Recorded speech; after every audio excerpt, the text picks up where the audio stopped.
ya kwa sababu kwanza unapotaka kufanya kitu chochote, kwanza tambua kile kitu kifahamu kwanza. Ukikifahamu kile kitu, muda wote unaweza kukifanya kwa ukubwa wote.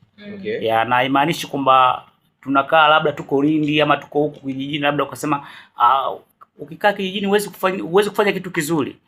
Tunaona hata watu wako Dar es Salaam, wako mjini kule, wanafanya kazi ambayo ya kawaida tu. Lakini unakuta mtu yupo huko anafanya kazi kubwa. Ya, kwa hiyo muziki ni popote, lakini muziki ni wewe mwenyewe. Okay. Ya simu zako tu. Yaani ni wewe mwenyewe tu muziki, ya. Namna ambavyo muziki utakuwa unafanya, sio? Ya. Na hiyo haijakupa ugumu pengine ama kukutana na mitazamo tofauti kwa watu ambao pengine walikuwa wanaamini kwamba AR Madini yuko Dar anapambania game, amerudi, lakini sisi tunaamini kama ameshindwa hivi. Mitazamo ya hivyo uje kukutana nayo ile watu wanakukatisha tamaa kwamba yani inakuaje, yani utoke kule alafu uje kufanya huko. Hiyo mitazamo inawezekana watu wakawa wanayo, lakini mimi bado haijanifikia. Ya, kwa sababu wanaona kazi ninayoifanya. Ya. Okay. Ya, yani mitazamo hao watu wanakuwa nayo tu siku zote. Lakini kwa mimi bado hawajanifikia kwamba bana kuniambia bana Madini umefeli kule, sijui umekuja huku.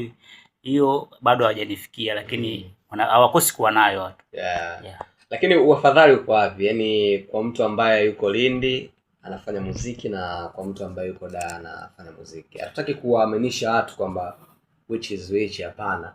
Lakini to stay true, yani tuzungumze ukweli, yani yupi ambaye anakuwa yuko kuna yani kuna kaunafuu ambako yeye anakapata. Mimi labda niwaambie kitu kimoja. Muziki ni popote. Sawa?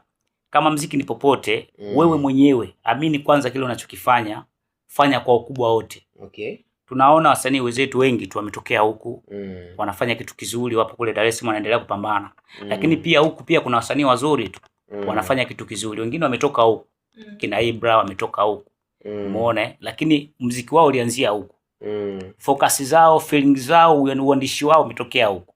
Lakini pia tupende kuwasikiliza wenzetu. Kwa sababu sisi tunaamini kwamba tunapowasikiliza wenzetu na sisi tunajifunza.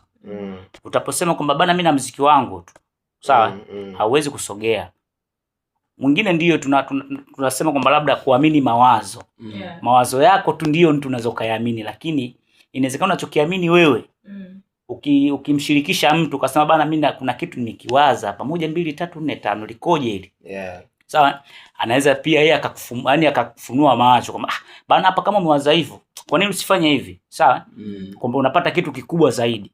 Lakini ukisema kwamba mimi mwenyewe tu natosha, hauwezi kufika mbali kwa sababu mawazo yako sometimes yanaweza akafeli, yanaweza akafanikisha. Okay. Like kwa hiyo unapokuwa unajua na wizio kwamba bana nataka nifanye kitu fulani hapa, inawezekana ulipokomea wewe, mwizio akapata kitu kikubwa pale akakuweka pale. Ikawa kila kitu kinaenda vizuri. Kwa hiyo mimi ninachoamini kwanza kupenda ushauri kwanza.